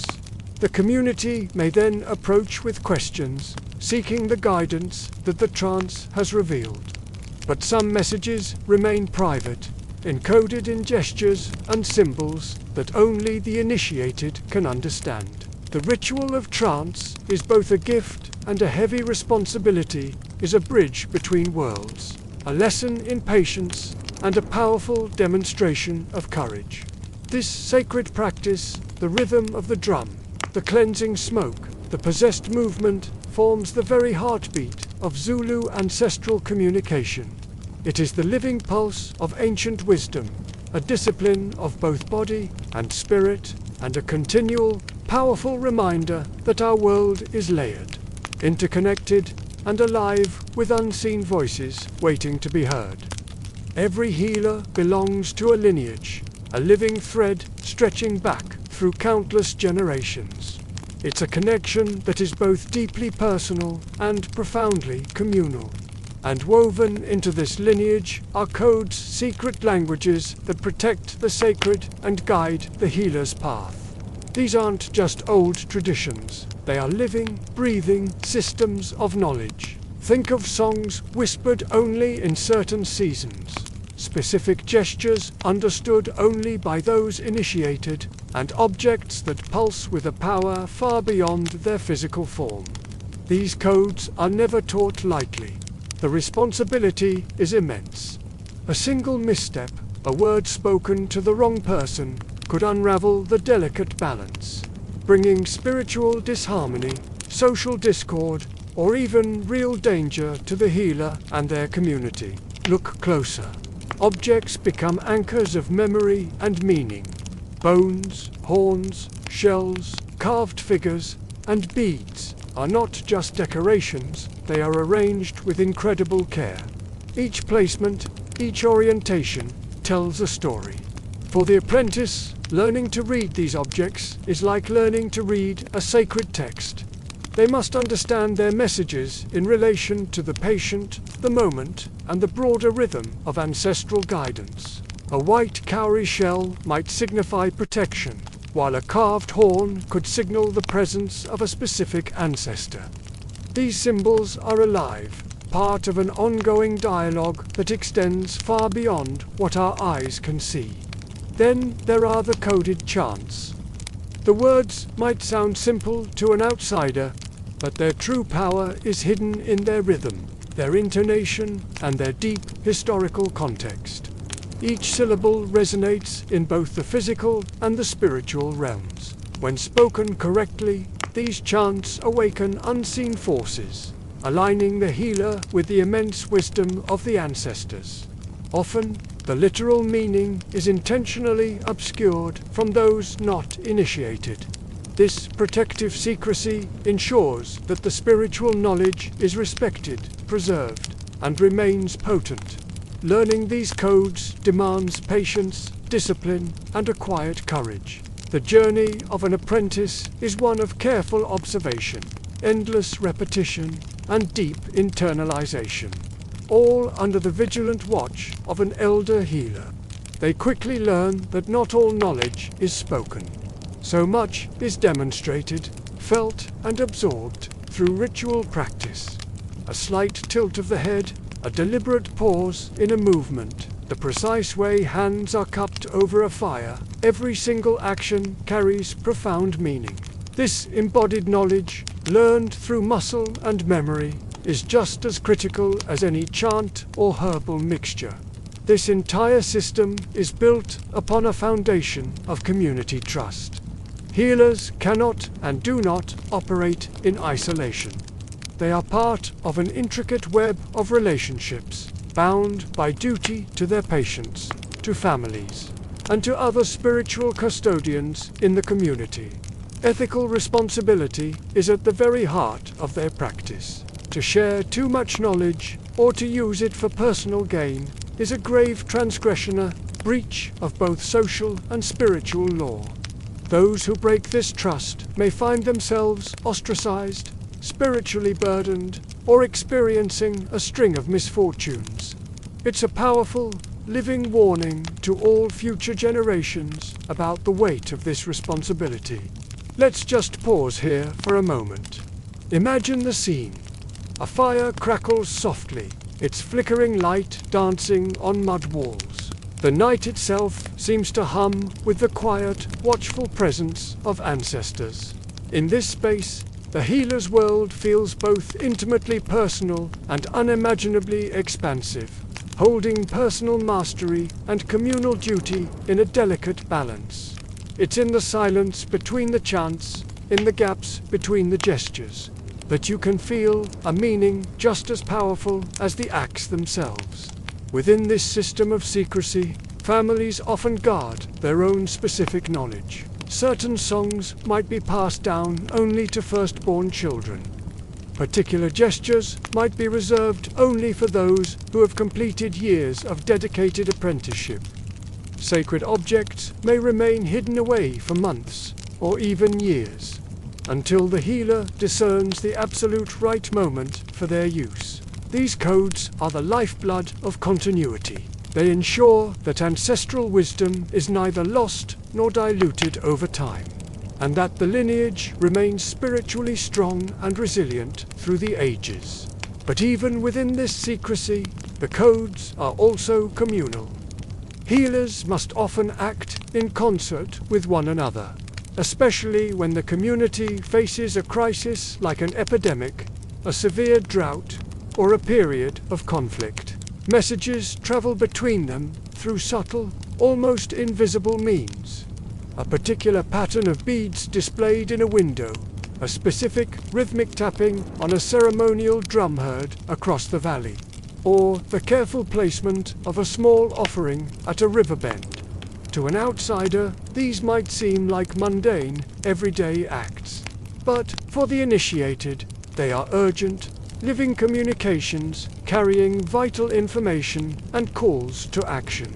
Breaking these codes always has consequences. A spiritual misstep can invite ancestral disapproval, which might manifest as a personal illness, a misfortune that befalls the community, or other clear signs that the natural balance has been disturbed. This reinforces the sanctity of the secrets and ensures that the knowledge remains sacred. In this way, the codes themselves become a teaching tool. They are a constant, living reminder that wisdom is inseparable from responsibility, and that any power wielded without restraint is not just ineffective, but dangerous. Let's pause again. The night wind rustles through the tall reeds by the river, and a distant drumbeat fades and then returns, a steady pulse in the darkness. In this ancient rhythm, the healer finds their guidance. They are reminded that each act, each word, and each sacred object is another thread woven into a vast, intricate tapestry that connects this present moment to countless generations of the past. So, the codes of the ancestors are much more than just a form of protection. They are a mapper, detailed guide to the moral, social, and spiritual landscapes of their world. These codes tell healers where to act, when to speak, and, just as importantly, when to remain silent. They guide every interaction with patients, with families, and with the wider community. They embody centuries of careful observation, ritual practice, and trial and error depth of knowledge that cannot be replicated in a book, only inherited with the deepest reverence. For the Zulu healer, carrying this world of secret knowledge is both an immense privilege and a heavy burden. To be its keeper is to accept a degree of isolation, to sometimes endure social suspicion from the uninitiated, and to bear the constant weight of ancestral expectation. Yet, it is also the source of a profound sense of purpose, a deep and powerful empathy, and a connection to forces far greater than oneself. In every single chant, in every gesture, and in every ritualized object, the healer continues a story that began long, long before them. They are ensuring that the wisdom of the ancestors lives on, not just in memory, but in every single heartbeat of the community. Their world had expanded. No longer were their duties confined to a humble village hut or a quiet riverbank at dawn. For the elite healers who found themselves within the royal courts, life was a stage. Every step they took in the courtyard of the chief carried immense weight. Every word, every gesture, and every ritual action was meticulously observed by attendants, by stoic warriors, and by visitors from distant lands. The line between healer and advisor had blurred, creating a new, powerful figure at the heart of the kingdom. Chiefs, kings, and queens relied upon these healers for far more than their skill in medicine or their ability to read the signs in thrown bones. They relied on them for the authority they conferred. A respected healer could validate a leader's most difficult decisions, their presence lending ancestral weight to a new law. They could sanctify a treaty between rival clans, turning a mere agreement into a sacred pact witnessed by the spirits. They could protect a royal homestead from the curses whispered by enemies, weaving a spiritual shield around the seat of power. In these sophisticated courts, wealth was a complex tapestry, woven from more than just cattle or land. True influence was measured in spiritual currency. Healers often managed access to sacred medicines, rare herbs harvested from hidden groves, and ritual implements passed down through generations. These objects were not mere tools. They were markers of profound influence. Imagine possessing a sacred staff carved from the wood of an ancestral tree, each groove telling a story. Or a necklace of cowrie shells imbued with the spiritual energy of centuries of ritual. Or, most valuable of all, the knowledge of secret incantations, words that could soothe a troubled spirit or rally an army. The chiefs understood this dynamic perfectly. To secure the loyalty of their most powerful healers was to secure the spiritual foundation of their entire rule. It was a partnership where political power and spiritual authority leaned on each other, creating a structure that was strong, respected, and feared. The healer wasn't just a subject. They were a pillar of the kingdom itself. Every ritual, no matter how small, became a public performance of power and prestige. As the sun rose, casting long shadows across the royal courtyard, the healer would take their place near the chief. With precise, practiced movements, they would sprinkle sacred ash and crushed herbs onto the earth. The smoke of burning roots, carefully selected for their spiritual properties, would curl around their figures, its distinct, earthy scent filling the air. This aroma was more than just incense. It was a signal, an announcement to all present that the unseen ancestors were watching, their presence invoked by the healer. In these powerful moments, the healer transformed. They were no longer just a person, but a bridge, a living conduit between the world of the living and the realm of the spirits. They became both a guide, interpreting the will of the ancestors for the court, and a guardian, protecting the community from unseen dangers. This visible, tangible connection to the spiritual world solidified the chief's authority in the eyes of his people. It was a clear demonstration that their leader was not ruling by strength alone, but with the blessing and wisdom of the generations that came before. But the wealth of a healer was also measured in something less tangible, yet just as crucial: relationships. The most sought-after healers weren't just summoned for a single ceremony. They were trusted counselors whose advice was sought for decades. A wise healer's relationship with a king, a queen, or a powerful chieftain was built on a foundation of trust and proven wisdom. Their true power lay in their ability to navigate the treacherous waters of courtly politics.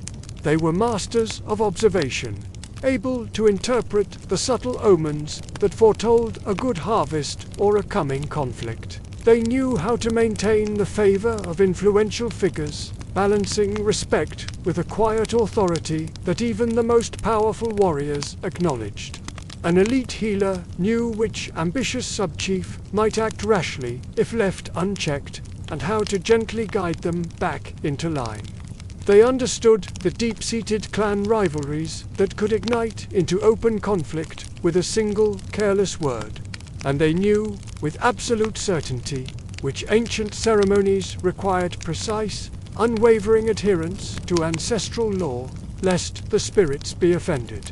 Their counsel was a stabilizing force within the court, while chiefs and warriors focused on the immediate threats of war and politics. The healer kept their attention on the spiritual and social well-being of the entire kingdom.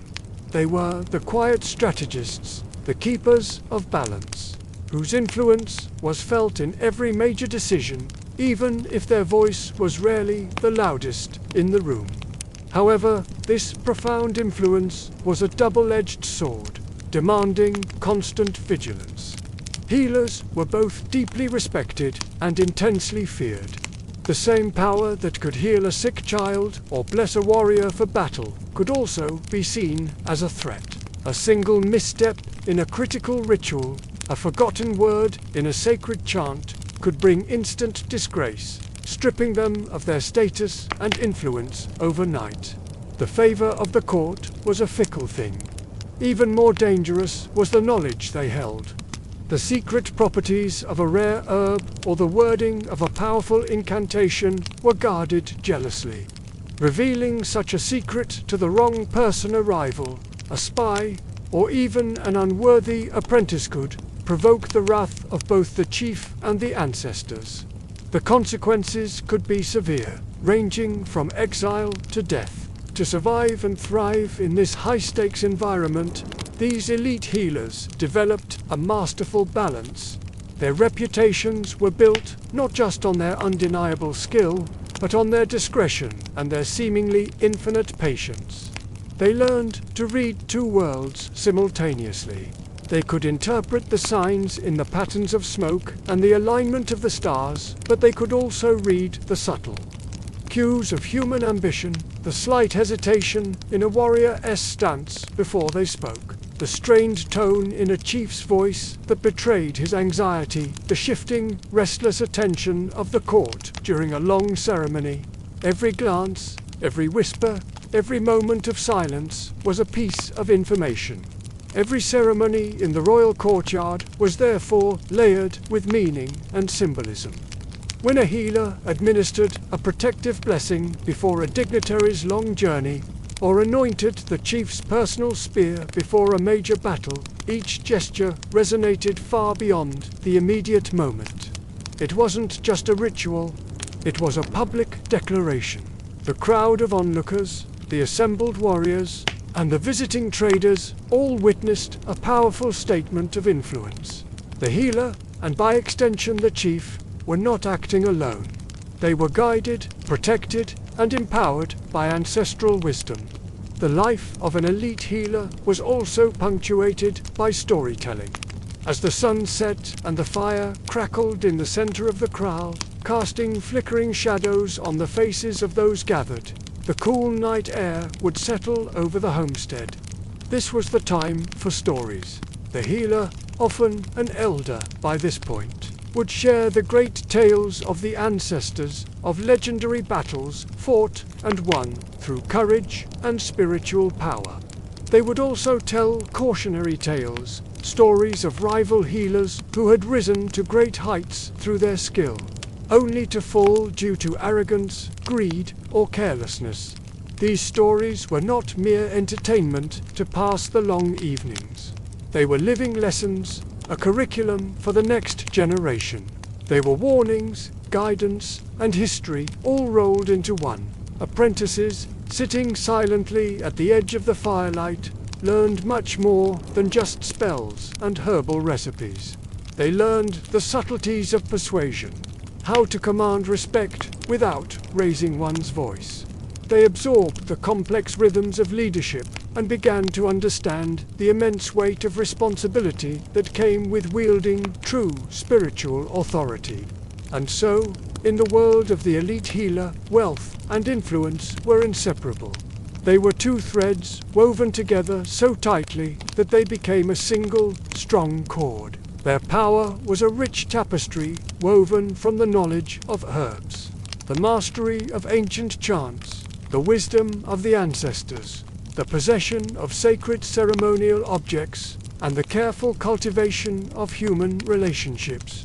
The healer's presence at court was a constant, living reminder of a fundamental truth. It was both a blessing upon the kingdom and a warning to its leader. It showed that all power, whether it was spiritual or political, demanded constant vigilance, deep humility, and a lifetime dedicated to perfecting one's skill. It was a life of service, strategy, and spirit, lived at the very heart of the nation. Hello and welcome back to our journey into the heart of Zulu history. In our last segment, we explored the spiritual world of the healers. Today, we delve deeper, uncovering how their influence extended far beyond the realm of spirits and into the very corridors of power. These weren't just spiritual guides. They were master diplomats, weavers of alliances, and the quiet architects of political stability. Imagine the intricate web of relationships that held the Zulu kingdom together. At the center of this web, you would often find a healer. Their influence wasn't wielded with spears or shields, but through far more subtle and enduring means: marriage, kinship, and ceremony. These were the tools that shaped alliances, determining the fate of entire clans and deciding between peace and war across the vast Zulu lands. A healer's daughter, for example, might be given in marriage to the son of a powerful chief. Her presence in that new kraal wasn't just a personal union.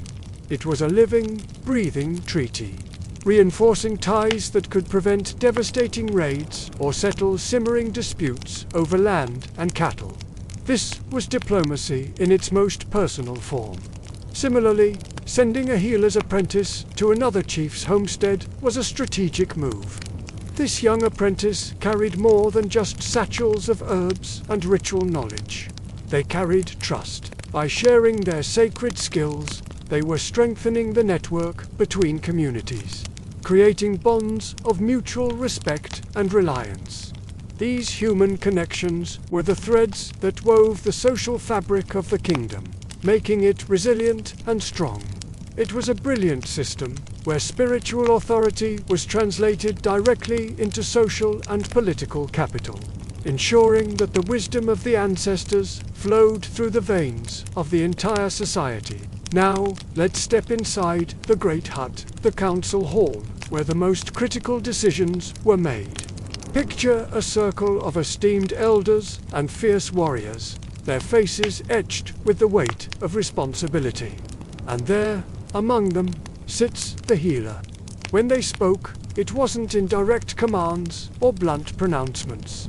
Instead, they communicated through the rich language of tradition, parables, riddles, and highly ritualized phrases. Their words were like pebbles dropped into a still pond, creating ripples of thought that guided decisions without ever dictating them. This allowed the chiefs and warriors to maintain their authority, to feel they were acting on their own volition, while still being gently steered by the profound wisdom of ancestral counsel. The healer provided the compass. The leaders steered the ship. Disputes over land, cattle, or breaches of social etiquette were rarely settled through brute force. Instead, they were resolved through ceremony, with the healer as the master of proceedings. An argument between two families might be resolved with a shared offering to the ancestors. A symbolic act that mended not just the immediate disagreement, but the spiritual rift it had caused. A blessing of reconciliation or a ritual cleansing could wash away animosity and restore balance to the community. In these critical moments, healers were not merely passive participants.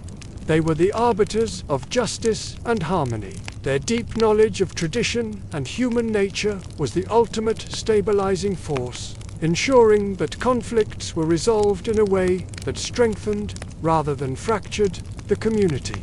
Marriage was a particularly powerful instrument in this diplomatic toolkit.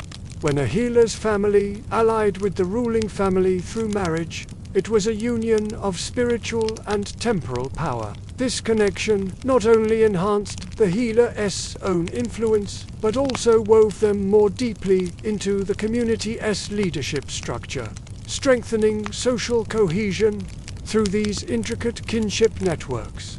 Healers ensured their sacred knowledge remained protected and respected, while also making it accessible to those who bore the heavy responsibility of leadership.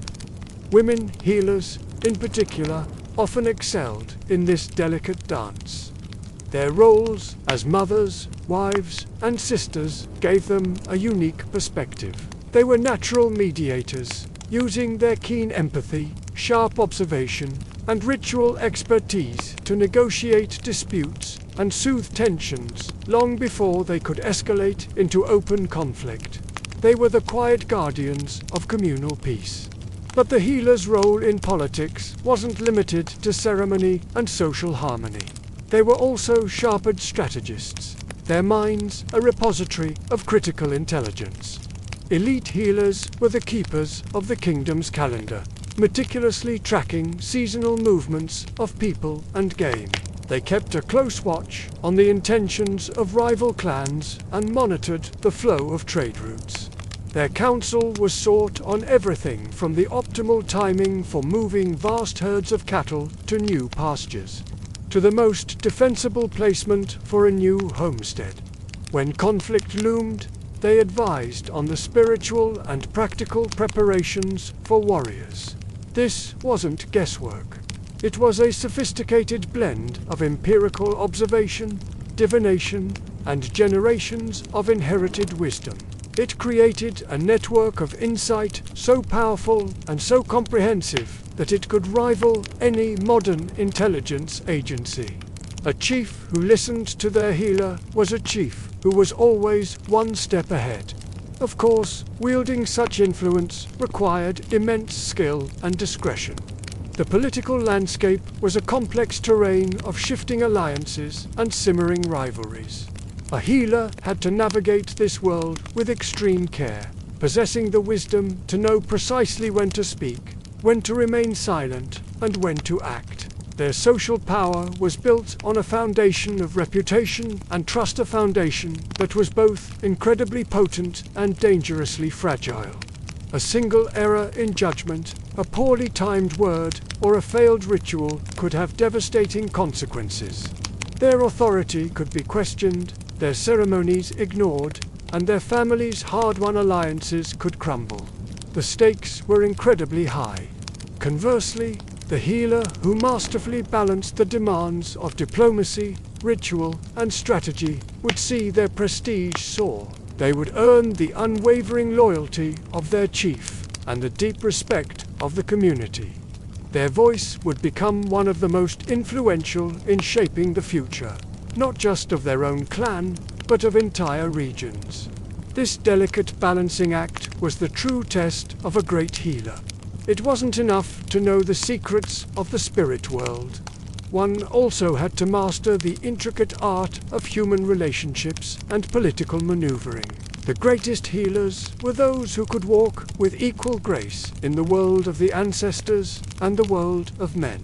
Through the generations, these carefully maintained political and social networks became the bedrock of stability for the Zulu people. Chiefs relied on their healers not just to cure the sick and predict the future, but to maintain the very harmony of the kingdom. The healer's constant presence was a powerful symbol, a living reminder that true leadership was not born of human ambition alone. It was a sacred duty, guided by the twin forces of human judgment and ancestral insight. In times of drought, famine, or the threat of war times of profound uncertainty, was the healer who offered counsel that transcended mere practicality. They grounded the most difficult decisions in the deep, unshakable foundations of their moral, spiritual, and cultural frameworks, ensuring the survival and prosperity of their people. The influence of elite Zulu healers wasn't confined to their lifetimes. It's a legacy that breathes and evolves, echoing through generations long after they have passed. Even today, their methods, their stories, and the sacred objects they once held continue to shape communities across the land. Modern healers, known as *Sangamas, and *Anyangas, often trace their lineage directly back to these esteemed court advisors.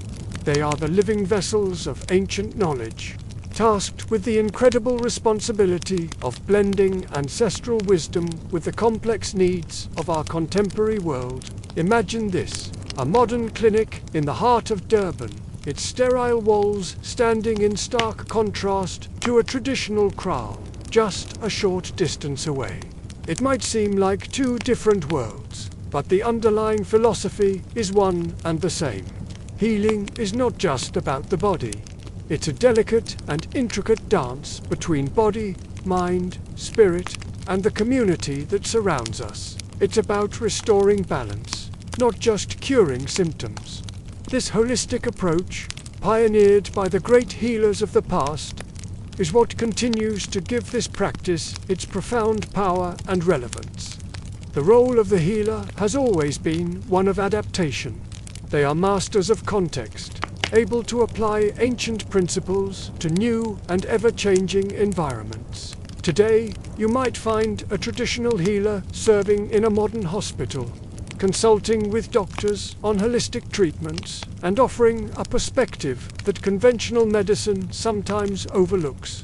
They bring a depth of understanding about the spiritual and emotional dimensions of illness, enriching the healing process for patients. Others dedicate their lives to teaching, passing on their vast knowledge to apprentices not through textbooks, but through the time-honored methods of oral tradition, immersive ritual, and direct demonstration.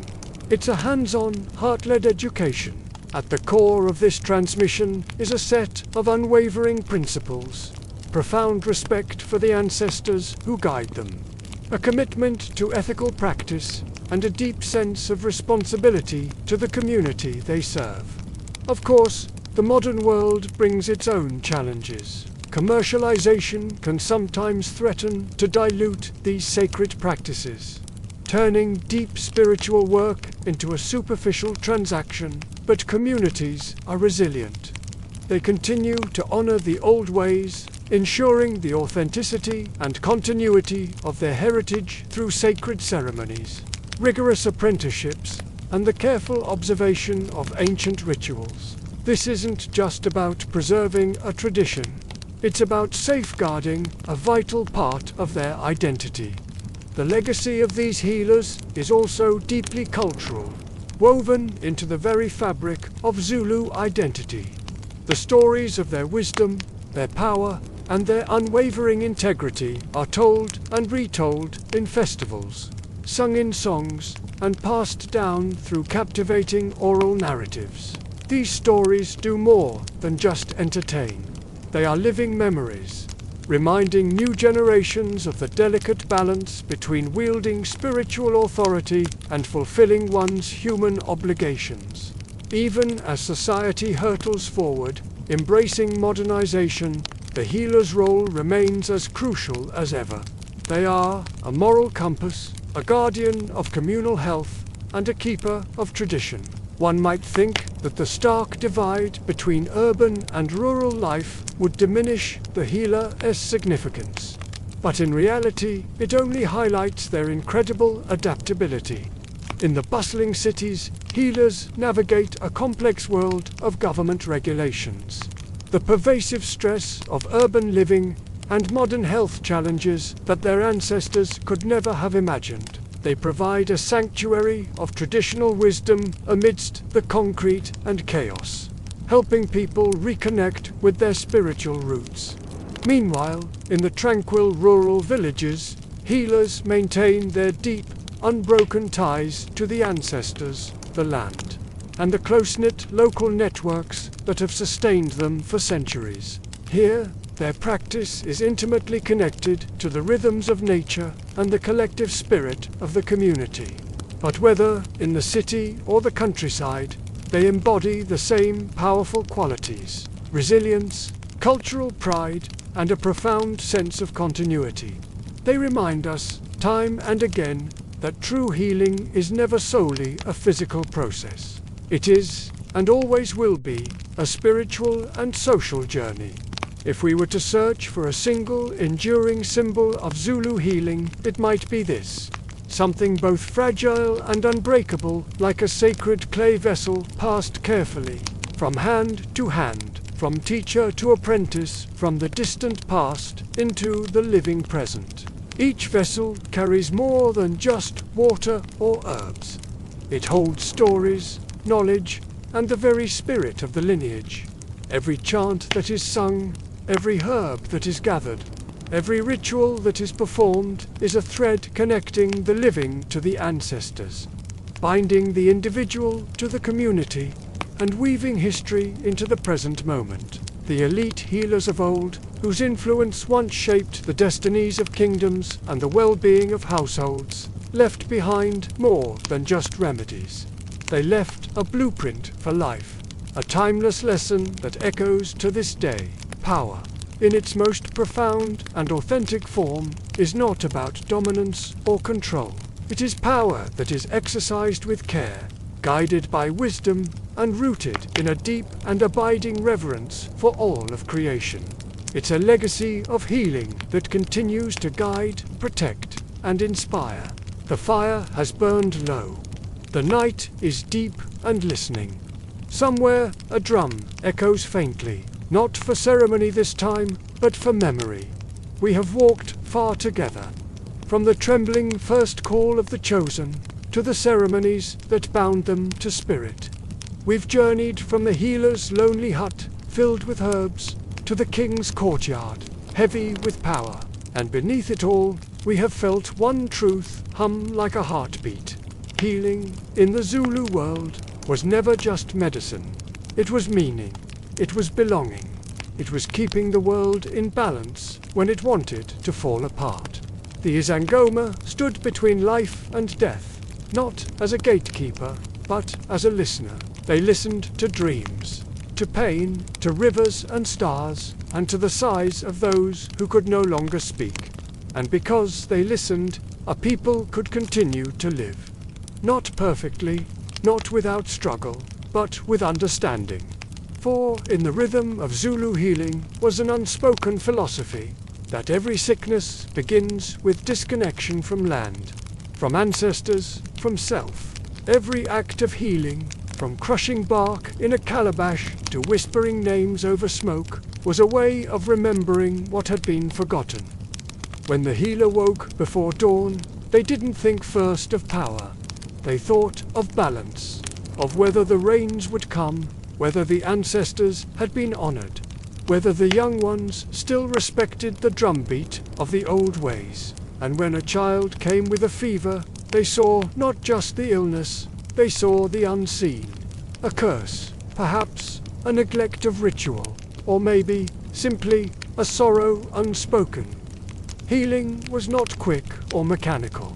It was a slow returning to harmony, a dialogue with what cannot be seen but is always felt. That patience, that reverence, became the foundation of Zulu spiritual philosophy, one that has outlived empires, wars, and modernity's noise. Many who walk the cities today still carry a piece of that calling. They may wear jeans instead of skins, work in clinics instead of huts, but when the dream calls, they listen. When a candle flickers on a kitchen table, they still pour a small sip of tea onto the ground for those who came before. When their heart feels heavy, they whisper, Kuluma, Nami, Amadlozi, speak to me, ancestors. The old ways never truly leave. They just learn new clothes. In hospitals, across Durban or Johannesburg, you may find healers who also hold nursing degrees. They prescribe antibiotics and burn info. They record temperatures and recite ancestor names. To them, this isn't a contradiction. It's a continuation, a bridge between two worlds, both searching for wholeness. In this way, Zulu healing remains a living faith. It bends, but it does not break. It remembers, even when the world forgets. Yet, with every survival comes a test. The danger now is not persecution, but performance. The healer turned influencer, the sacred herb turned into a trendy brand. The ancient drumbeat replaced by digital noise. But the true ones, the ones who still listen, they know the difference. They know that healing cannot be rushed, that wisdom cannot be sold in plastic jars, and that every potion, every chant, every dance carries a history soaked in sacrifice. Those who carry this knowledge forward do so quietly, in backyards, in rural clinics, in midnight dreams. They continue to remind the world that Africa's wisdom is not superstition. It is sophistication, encoded in story, ritual, and rhythm. It is a science wrapped in spirit, a medicine written in song. As we reach the end of our journey, imagine a healer standing before dawn again. A small fire burns at her feet. The smoke rises in thin lines, tracing invisible maps in the air. She whispers to her ancestors, not out of fear, but gratitude. She thanks them for keeping her feet on the path, for teaching her to see what eyes cannot. And that is what it meant, and still means, to walk the path of a Zulu healer, to hold the heart of the community, to bear its sorrow and its joy, to remind all who will listen that healing is not a gift. It is a duty, a sacred trust between human and spirit, between the living and the dead, between what is seen and what must always remain unseen. We close this circle, this story, this long exhale of history and spirit, not with an ending, but a returning to quiet, to rest, to balance. Because, even in this modern age, with all its noise and rushing light, the healer's message still whispers, be still. Listen, heal, thank you for walking this path with us. If these stories have moved you, please consider liking this video and subscribing to our channel. Your support allows us to continue sharing these vital histories. Until next time, be well. You are now under Baobab skies.